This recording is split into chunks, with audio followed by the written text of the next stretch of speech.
Bom dia, irmãos. Rapaz, eu pedi o irmão para pegar esse microfone aqui porque eu me mexo muito. Então, acaba vai falhar o som. Primeiramente, eu quero agradecer a igreja, aqui diante de púlpito, por todo o apoio e orações que nós temos recebido por conta da nossa luta. E quero deixar aqui meu agradecimento a todo mundo que tem ajudado, toda a igreja que tem orado. Tem sido muito importante esse apoio, e a gente com isso percebe o cuidado de Deus, quando a gente se coloca na dependência dele, Então quero agradecer a igreja por isso, quero agradecer também aos irmãos, ao pastor Marcos, pela oportunidade de, nessa manhã, estar refletindo com os irmãos sobre a palavra do Senhor. Eu vou pedir para você abrir o texto bíblico do tema da nossa convenção, que é Celebrando a Glória do Reino de Deus. O texto está lá em Apocalipse 11. Fala aí, 15, E o B. Sendo que a gente vai ler o 15 todinho. Apocalipse 11, 15, sendo que nós vamos ler outros textos. Mas você pode abrir nesse primeiro. Quem achou, diz achei. Aí, quem não achou, fala, pera aí, sou lento. Todo mundo achou? Então feche seus olhos nessa manhã. Fale com Deus essa manhã, você, sozinho, com a sua oração. E na sua oração você fale assim, Senhor, fale comigo aquilo que eu preciso ouvir. Não aquilo que eu quero ouvir. Fale assim, Senhor, fale comigo aquilo que vai me mudar, que vai me transformar. Senhor Jesus, muito obrigado, ó Pai, por essa oportunidade. Continue cuidando de nós. Perdoa os nossos pecados e falhas, ó Pai. Tenha misericórdia, Deus, da nossa vida, porque muitas vezes nós achamos que somos alguma coisa tão grande, mas nós somos tão pequenos, ó Pai, e tão pequenos diante da Tua glória. Senhor, fale conosco essa manhã, cuide de cada família aqui, em nome de Jesus. Amém. Amém. Todo mundo achou aí, Vamos ler.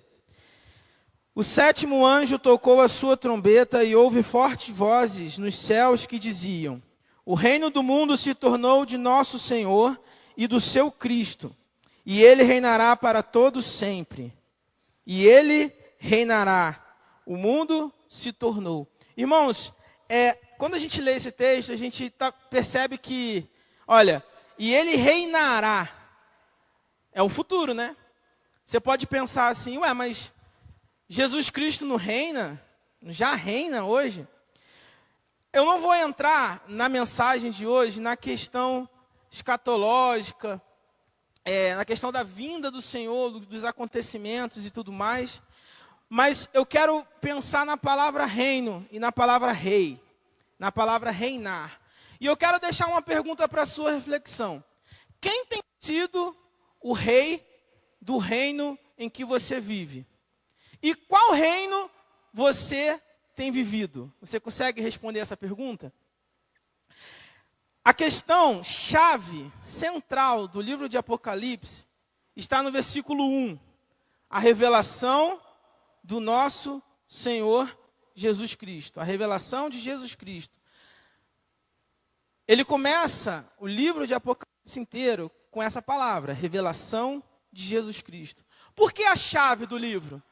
Porque o livro de Apocalipse vai mostrar a soberania, o reinado, o poder, vai apresentar Cristo como o Redentor, o Todo-Poderoso e o Rei dos Reis. Amém?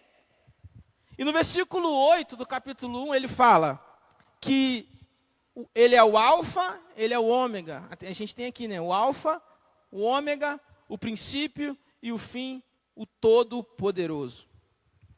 Mas eu volto com a pergunta, por que reinará? O que acontece hoje que ele ainda não reina? A gente pode ver lá em Romanos, no capítulo 14, no versículo 17. Quem quiser ler esse texto, olha. Romanos 14, 17, ele diz assim: pois o reino de Deus não é comida nem bebida, mas justiça, paz e alegria, onde? no Espírito. Então, se o apóstolo Paulo está apresentando que o reino de Deus não é tal coisa, mas sim tal, é porque há ainda um contraste, né? Há ainda oposições em relação a esse reinado e esse governo de Jesus Cristo. Lá em 1 João, no capítulo 5, no versículo 19, ele diz assim, no versículo 18, sabemos que todo aquele que é nascido de Deus não está no pecado. Aquele que nasceu de Deus o protege e o maligno não o atinge. Ao versículo 19, sabemos que somos de Deus e que o mundo todo está sob o poder do maligno. Em outras versões diz que o mundo jaz no maligno. O que isso quer dizer? Quer dizer que o mundo recebe constantemente uma influência do maligno. Nós vivemos hoje, aqui na Terra, o tempo inteiro, uma luta, uma guerra. Em Efésios 6, o apóstolo Paulo vai falar que a nossa luta não é contra a carne e não é contra sangue.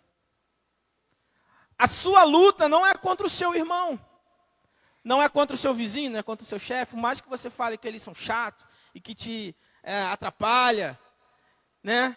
Tem pessoa que você quer ver longe. Eu não sei se acontece isso com vocês. Acontece? Já aconteceu com vocês? Pode ser sincero, irmãos. Igreja para confessar.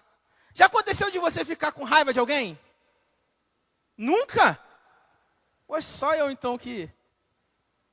que cometo esse crime? Irmão, já aconteceu aqui de alguém ficar com raiva de alguém? Levanta a mão, só para eu saber. Ah, não, agora eu fiquei mais tranquilo. Isso acontece. A gente às vezes fica irritado, chateado com alguma pessoa. Às vezes a gente fica irritado e chateado com a gente mesmo. Agora, isso aí já acho que vai ser um número assim mais equilibrado. Já aconteceu de você ficar com raiva de você mesmo? Levanta a mão. Olha, não foi tão equilibrado, não. Que você se olha assim no espelho e fala, por que você fez isso? Eu tenho essa mania de falar sozinho. Tenho essa mania de brigar comigo mesmo. Por que eu fiz isso? Por que eu falei isso? Isso mostra que constantemente a gente vive uma batalha, uma guerra, e a gente se engana de pensar que essa guerra é contra a pessoa que a gente está vendo, contra o nosso vizinho, contra o nosso amigo. Mas há uma guerra. E aí o apóstolo Paulo vai falar para a gente ficar, lá no texto de Efésios, ficar atentos, preparados para as astutas ciladas do inimigo, do diabo. E Pedro vai falar para a gente ser sóbrio, vigiar, porque o diabo anda de redor como leão buscando a quem possa tragar. Por isso que o apóstolo, no livro de Apocalipse, ele fala que vai ter um momento, e essa 7ª trombeta marca o momento do fim, vai ter um momento em que Cristo reinará sobre todo o mundo, pelos séculos dos séculos. Mas enquanto esse momento não chega, nós precisamos celebrar a glória do reino de Deus aqui. E como é que a gente celebra a glória do reino de Deus? A gente celebra a glória do reino de Deus não dando ouvidos para outros tipos de reinos. Como assim outros tipos de reinos?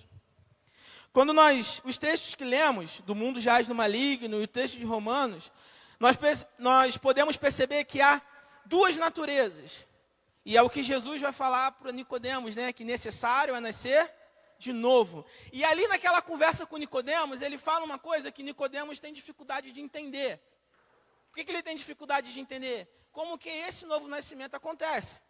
Porque no caso existe o nascimento pela carne e o nascimento do Espírito. O tempo inteiro na Bíblia vai apresentar para a gente essas duas naturezas. A natureza do velho homem e a natureza do novo homem. O tempo inteiro nós vamos nos deparar com vozes. Como assim vozes? São as influências. Isso começou quando?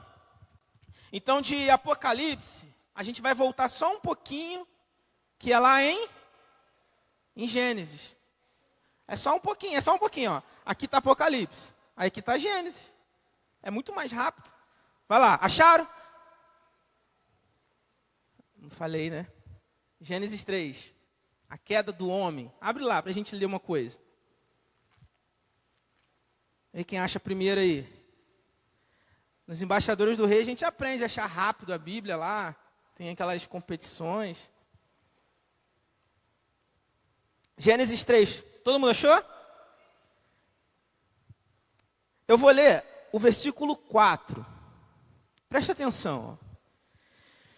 Disse a serpente à mulher: certamente não morrerão. Deus sabe que no dia, presta atenção, olha. Deus sabe que no dia em que dele comerem do fruto, seus olhos se abrirão e você, como Deus, serão conhecedores do bem e do mal. Eu queria que algum irmão que tivesse uma versão diferente da minha, a minha versão é NVI, pudesse ficar em pé onde está e ler para mim esse texto numa outra versão. Por favor. Alguém pode fazer isso aí? Ficar em pé e ler o versículo 4. Numa outra versão da Bíblia que não seja como a minha. Ou todo...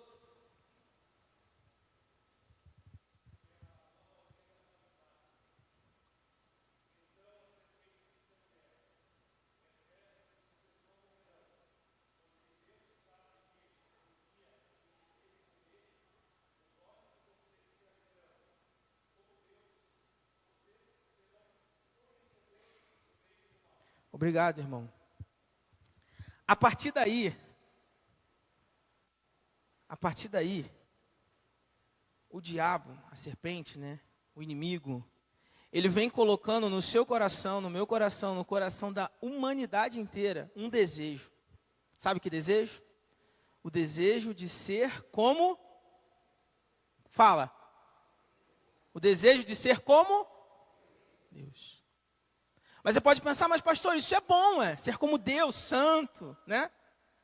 Mas não é o desejo de ser como Deus, no caso da santidade, do amor, da bondade. Mas o desejo de ser como Deus, de ser conhecedor de tudo. O desejo de ser como Deus, o desejo de ser autossuficiente. O desejo de ser como Deus, o desejo de ser o quê? O Todo-Poderoso.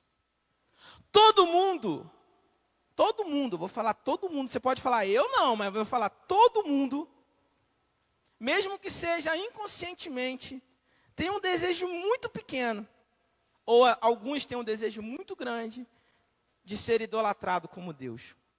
Isso é forte. Isso é muito forte. Sabe por que é forte? Porque a gente não percebe isso. Mas a gente quer que as coisas aconteçam como?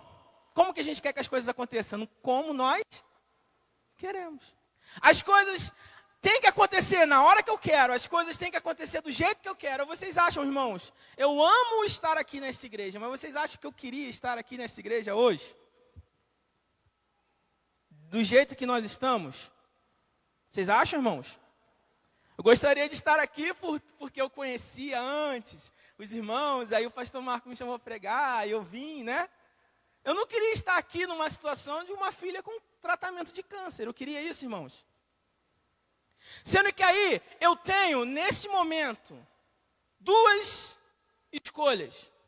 Ou eu entrego o meu caminho ao Senhor, confio nele, o mais ele fará. Ou eu faço o quê, irmãos? Reclamo. Sendo que a minha atitude de reclamar mostra nada mais, nada menos que eu estou sendo um Deus. Por quê? Porque aquilo não está acontecendo do jeito que eu quero. E quando as coisas não acontecem do jeito que eu quero, eu faço o quê, irmãos? Eu faço o bico. Não importa a idade. Quando as coisas não acontecem do jeito que você quer, você faz assim para Deus. Aí você fala assim, mas eu sou dizimista. Mas eu vou no culto todo dia.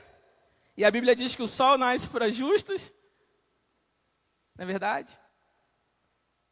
Sendo que a gente se acha no direito de mandar em Deus só porque a gente vai para a igreja, ou porque a gente vai para o culto, porque a gente dá o dízimo. E a gente fala, Deus, você tem que fazer do jeito que eu quiser. Sendo que se eu falo para Deus que Ele tem que fazer do jeito que eu quiser, quem está sendo o Deus da história, irmãos? Eu mesmo. Mas o diabo, ele plantou isso no coração da humanidade lá no Éden.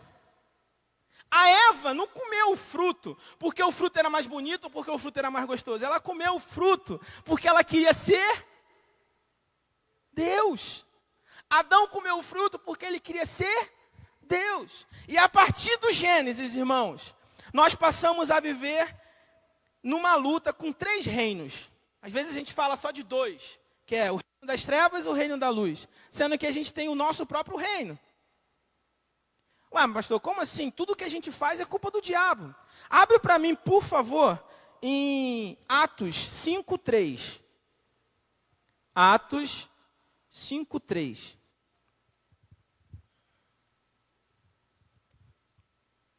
Todo mundo achou?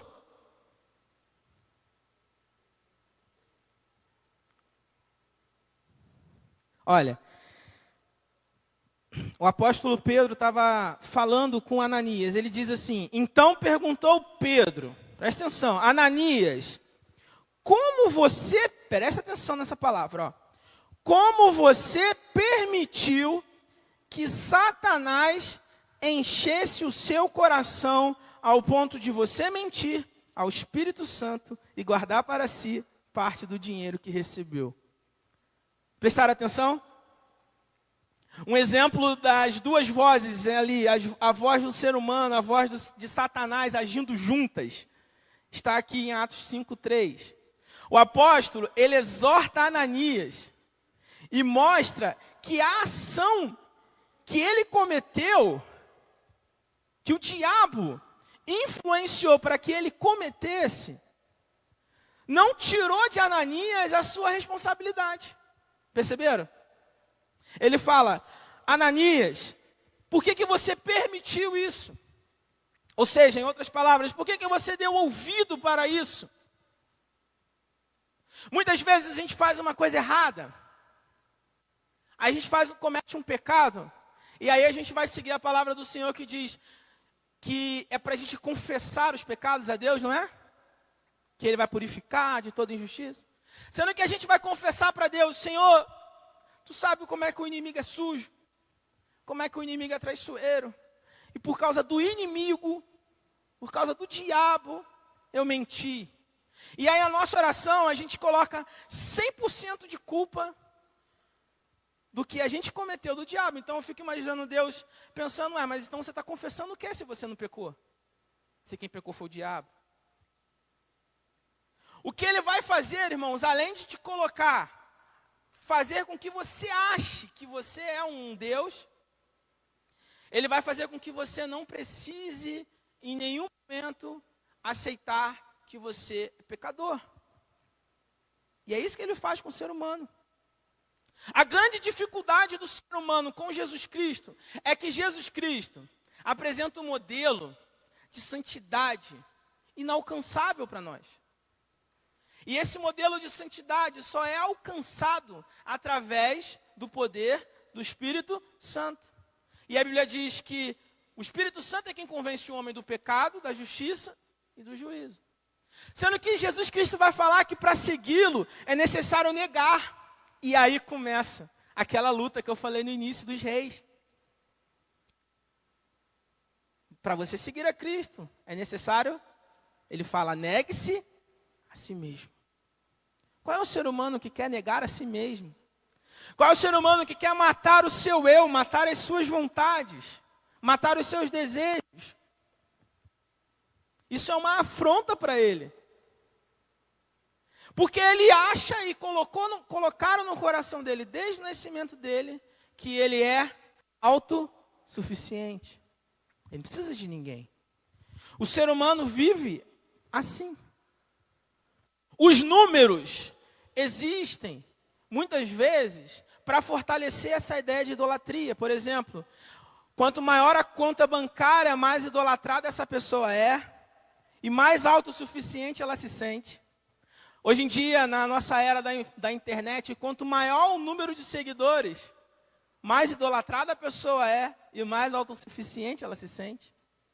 O tempo inteiro o inimigo vai criando coisas para que esse ser humano seja sempre colocado no pedestal para ser adorado. Ele é tão sujo que ele consegue usar, muitas vezes, o próprio contexto de igreja para idolatrar as pessoas. Quantos pregadores, cantores são idolatrados? E muitas vezes eles não querem isso. Mas as pessoas sempre precisam, sempre têm a necessidade de colocar algum rei no lugar do rei dos reis. Vocês percebem? Vocês percebem o que acontece? Constantemente, dia após dia, tudo por causa do desejo que o inimigo colocou no ser humano lá no Éden. Mas você pode dizer assim, pastor, mas isso aí não me afeta não. Eu não tenho esse tipo de pecado. Mas a palavra de Deus diz, em Romanos 3:23, só alguns pecaram? É isso que diz lá? Ou só as mulheres por causa de Eva pecaram? É isso que diz lá? Que eu acho que tem gente que pensa isso, né? Ou só o meu vizinho que pecou? Só a minha irmã, aquela chata que pecou? Só o meu irmão, aquele chato que pecou? A palavra de Deus diz, todos pecaram. Aí, olha, o tema da glória de Deus. E ser separados, carentes. Separados estão da glória de Deus. O pecado, irmãos, nos impede de enxergar a glória de Deus. O pecado nos impede de enxergar o Rei dos Reis. E muitas vezes a gente vive como se tivesse espelhos à nossa frente, assim, o tempo todo, espelho, sabe? Espelho. A gente só consegue olhar para a gente mesmo. Por isso que Jesus fala que os 2 maiores mandamentos é amar a Deus e amar ao próximo como a si mesmo. Porque a gente tem dificuldade de fazer isso. Por isso que Jesus Cristo fala que o homem precisa primeiro retirar a trave que está no seu olho antes de querer tirar o cisco do olho do irmão. E geralmente a gente faz totalmente ao contrário, né? Geralmente a gente se coloca como um doutor, um PhD, um estudioso na vida dos outros e um analfabeto na nossa própria vida. Você fala, fulano, fala do problema do outro. Você faz um livro de 300 páginas sobre todos os defeitos da pessoa que está do seu lado. Agora, fala o seu defeito. Meu defeito é ser honesto demais. Já ouviram isso? O meu defeito é ser sincero demais. Uma vez eu ouvi de uma pessoa, ela falou, o meu defeito é ser bom demais. Eu já ouvi isso. Eu sou uma pessoa muito boa. E aí é o meu defeito. Porque eu dou cesta básica, porque as pessoas acabam se aproveitando de mim. Eu falei, mas esse é o seu maior defeito. Meu maior defeito é ser bom demais.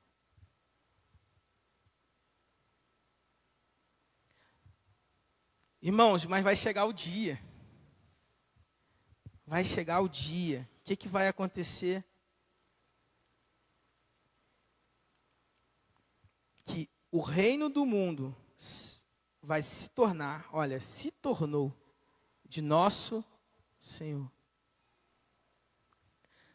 Todo joelho se dobrará, toda língua confessará. Que quem é o Senhor, irmãos? Fala alto, quem é o Senhor? Jesus Cristo. Jesus Cristo é o Senhor. Sendo que hoje, muitas vezes, a gente ora, Senhor, Senhor, Senhor, Senhor, Senhor, e a gente não faz nada do que Ele manda. Porque quem se torna o nosso próprio Senhor é quem? Somos nós mesmos. Porque eu não posso ser confrontado. Há pessoas que param de frequentar um culto, uma igreja, porque o irmão não deu boa noite. Isso acontece. Eu já vi acontecer. Ninguém falou comigo, eu entrei, saí, fui embora, nunca mais eu vou voltar naquele lugar. Nós temos, irmãos, que ser o tempo inteiro paparicados, mimados, o tempo inteiro, pelas pessoas e principalmente por Deus. Por que Deus permitiu acontecer isso? Nós somos chamados a viver de acordo com a vontade dEle. Seja feita a vontade de quem, irmão? Seja feita a vontade de Deus. Não é seja feita a minha vontade. Não é seja feita a vontade do meu próximo. Não é seja feita a vontade do que eu quero. Mas seja feita a vontade de Deus. Você está disposto a viver nesse reinado? Você está disposto a viver de fato com Cristo sendo o Rei e Senhor da sua vida? Se você falar que sim, você vai ter que saber, irmão, que esse sim não é ser colocado o tempo inteiro num banquete do Rei. Porque muitas vezes a gente é chamado a viver com o Rei dos Reis, achando que vamos viver o tempo inteiro diante de um banquete, diante de uma cama enorme, diante de um castelo, com todas as proteções possíveis. Sendo que nós somos chamados a viver com o Rei dos Reis para uma batalha. Sabe o que é interessante? Quando a gente lê que as portas do inferno não prevalecerão contra a igreja. Já ouviram esse texto? Geralmente a gente dá a ideia de que a igreja está fechada, as portas do inferno não prevalecerão contra a igreja. A pergunta que eu te faço é, quem está atacando quem nessa história? Reflete nesse texto. As portas do inferno não prevalecerão contra a igreja. Porta é instrumento de ataque ou de defesa? Fala alto. Vocês já viram filmes de guerra medieval, assim, que vai aquele pessoal invadir o castelo? A primeira coisa que eles fazem é o quê? Oi? Levantar a porta. Então quem está atacando quem? O inferno está atacando a igreja ou a igreja que tem que atacar o inferno? Oi? As portas do inferno não vão prevalecer. Vocês perceberam? Geralmente a gente lê com a ideia de que o inferno está atacando a gente e a gente vai se manter firme porque o inferno não vai vencer. Não é isso, irmãos? Mas porta não é instrumento de defesa, não é instrumento de ataque, é de defesa. Somos chamados para ir e alcançar as pessoas, amém? Somos chamados para ir e invadir o inferno e tirar as pessoas que estão morrendo no inferno. E muitas das vezes a gente acha que, nossa, eu sou muito vítima, porque a porta do inferno está vindo. Não, irmão, a porta está parada. É a gente que não está indo lá. Porque enquanto Deus não resolver a minha vida, eu não vou sair para a guerra. Há muitas pessoas assim, eu fui chamado para ser pregador, eu fui chamado para ser pastor, mas quando eu me aposentar, eu vou ser. Então, primeiro nós colocamos o nosso conforto no lugar de Deus. Eu lembro quando eu fui para o seminário com 18 anos. Aí algumas pessoas perguntaram, por que você não fez uma faculdade secular primeiro? Eu falei, porque se eu fizesse uma faculdade primeiro, eu estaria desobedecendo a Deus. E quem te garante que eu vou estar vivo amanhã para fazer uma faculdade primeiro? Tanto que eu fiz o seminário primeiro, depois eu fiz a faculdade, e graças a Deus Ele me abençoou. Por quê? Porque a gente precisa ser obedientes ao Rei. Mas é muito difícil ser obediente ao Rei, porque o diabo colocou na humanidade que cada ser humano é um pequeno Deus. Você não é um pequeno Deus. Tanto não é um pequeno Deus, que o nosso texto-chave diz que Ele reinará pelos séculos dos séculos. Jesus Cristo reinará para todo o sempre. A Bíblia não diz aqui que o Nicolas vai reinar para todo sempre. A Bíblia não diz que você vai reinar para todo sempre. A Bíblia diz, na verdade, que o homem veio do pó e ao pó. Então, por que a gente vive achando que é alguma coisa? Pare para pensar nisso. Quantas vezes nós achamos que somos quase um Deus? Se o elevador não vier na hora que a gente quer, se dá um engarrafamento na hora que a gente está saindo, se começa a chover quando a gente está indo na praia, já é motivo da gente... E se o celular quebra, então? Porque você pode mexer com a mãe, com a família, mas hoje em dia se mexer... Não, meu celular não. Vocês perceberam? Quantos reis no mundo de hoje se apresentam antes de você olhar para o Rei dos Reis? Vocês perceberam? Ah, irmãos, mas vai chegar o dia. Que é aí que é o texto, né, do nosso ano. E eu acho muito bonito a gente falar disso, porque às vezes a igreja se esquece, irmãos, que vai chegar o dia.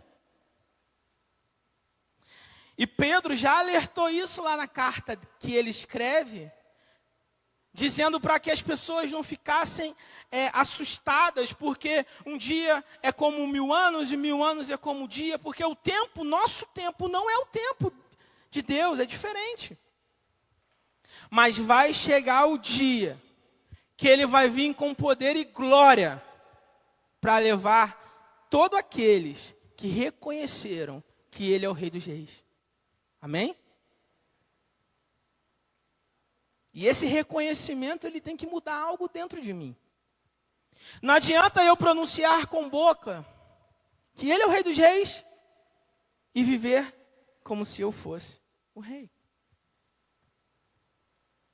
Uma vez eu vi uma esquete de teatro que eu achei muito interessante. Era um banco, aí chama o Banco das Decisões. Aí ele chama Jesus Cristo e fala: Jesus, esse aqui é o banco que eu tomo as decisões. A partir de hoje, quem vai sentar nesse banco é o Senhor. Aí Jesus fala: nossa, estou muito feliz, que bom, tal. Aí Jesus senta. Aí na hora que Jesus senta no banco, aí a pessoa que falou que o banco era de Jesus, ela chega para um cantinho. Aí depois ela chega para um cantinho. Aí no final da esquete, ela empurra Jesus e fala: não, deixa o banco comigo mesmo, que eu sei o que eu vou fazer.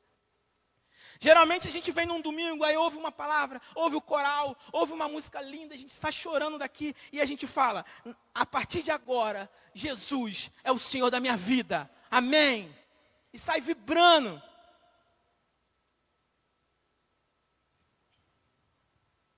Daí amanhã eu fico gripado. No dia que eu ia fazer uma entrevista de emprego, eu não consigo ir porque eu estou passando muito mal. Eu perco aquela vaga. Para piorar, eu vou na drogaria comprar um remédio, eu bato com o carro. Olha, todo mundo fez assim, ó.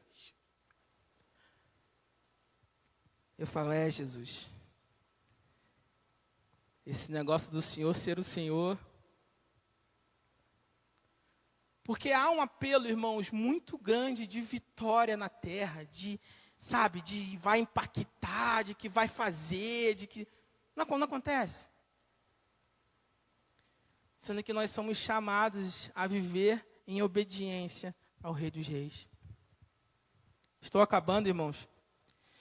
Em Eclesiastes 3:11,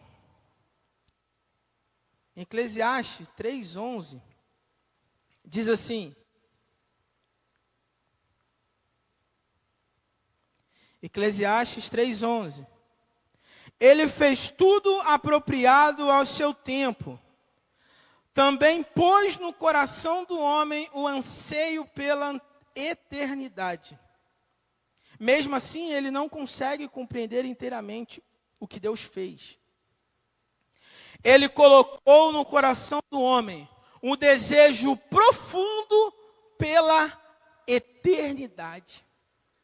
Tem um escritor chamado C.S. Lewis, que ele diz uma frase assim: se eu encontro em mim mesmo um desejo que nenhuma experiência desse mundo pode satisfazer, só posso concluir que eu fui feito para um outro lugar.